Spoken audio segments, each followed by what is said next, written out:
Marami nagtatanong sa akin ito ngayon, bakit daw parang nag-darken yung kulay ng SDN42 natin? Dati daw parang brown siya or dark brown. Ngayon daw parang mas darker, no? Or may nagsabi pa nga parang black. Sabi nitong si Miss Larissa, sabi niya, hi, asking, I buy on Lazada shop for SDN42. Did you change your dog food formula? Kasi the usual color is brown. Then now, yung upon arrival, it's black. Thanks.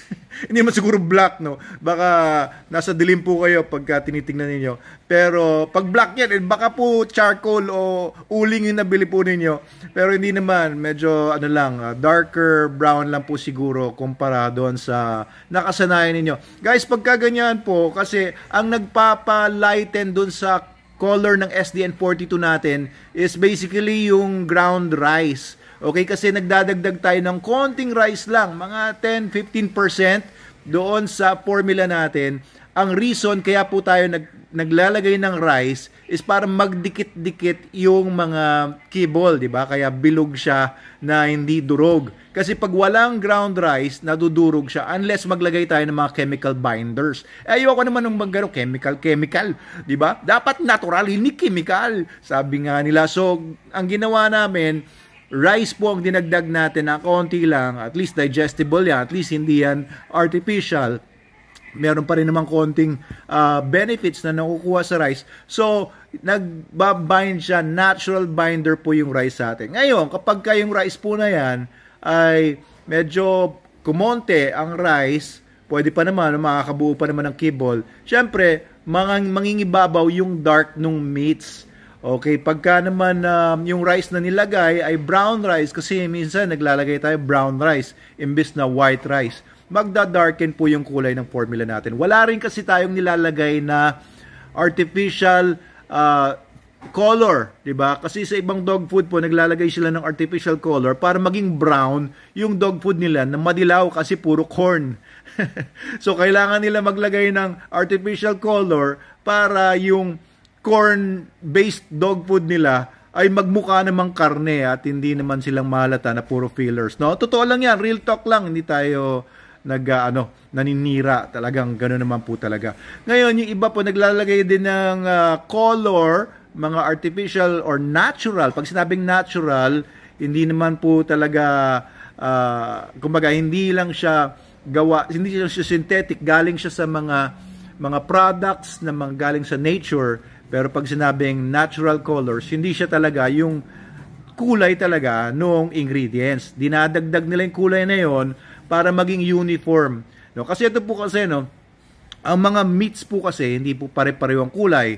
Diba? Pagka chicken ay mas lighter ang kulay. Kapag beef ay darker naman yung kulay, depende rin kung anong klaseng beef, no? May mga Angus beef na medyo mas dark, may mga beef na mga ordinary, medyo mas red siya, at yung mga pork naman ay nandun naman sa gitna, pink naman ang kulay niyan. Kaya kapag medyo doon sa ating mga formula ay dumadami yung medyo parang Angus beef style, ay medyo dark yung kulay. Pero pag medyo mas predominant yung chicken naman, ay medyo mas lighter yung kulay. Kaya, hindi tayo naglalagay ng artificial colors. Expect nyo po na yung ating SDN42 ay minsan mas dark, minsan mas light, pero wala pong problema yan. Very,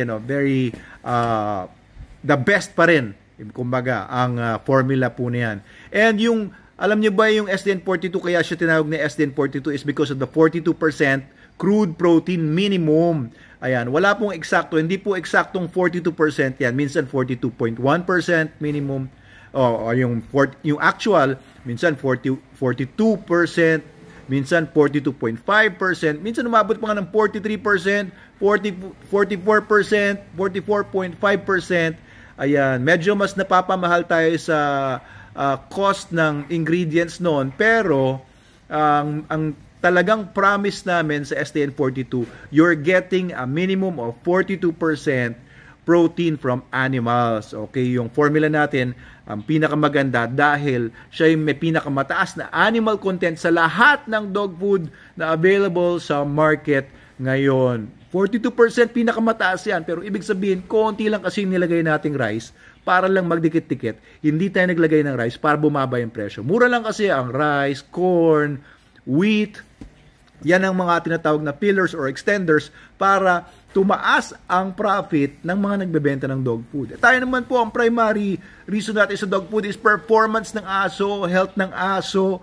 Yung profit, secondary lang po yan sa pangangailangan natin, kaya tayo nag-create ng SDN. Ibang dog food kasi create ng mga companies yan para primarily for profit ng kanilang mga owners, ng mga stockholder ng corporation. Ayan, kaya gagawa sila ng dog food para matuwa yung mga stockholders, mas malaki yung mga dividendo nila at the end of the month, at the end of the year, whatever.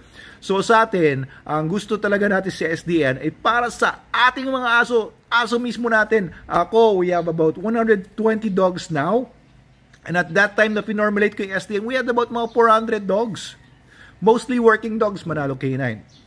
Pero meron din tayong mga poodles, toy poodles, meron tayong mga Shih Tzu, meron tayong mga Ovcharka at mga Alabay. Kaya talagang ang purpose talaga natin for SDN is yon, yung mga dogs talaga. Alright, so yun lang. Huwag kayong magtaka kung medyo mas dark yung SDN ngayon. Ibig sabihin mo, mas maganda po yung formula natin ngayon. Mas mataas yung meat content or baka mas tumaas yung percentage ng brown rice na nilagay natin imbes na white rice. Okay, so yun lang po. SDN pa rin. Magtiwala kayo sa SDN. Huwag kayo lilipat sa iba. Okay, so the best po yan.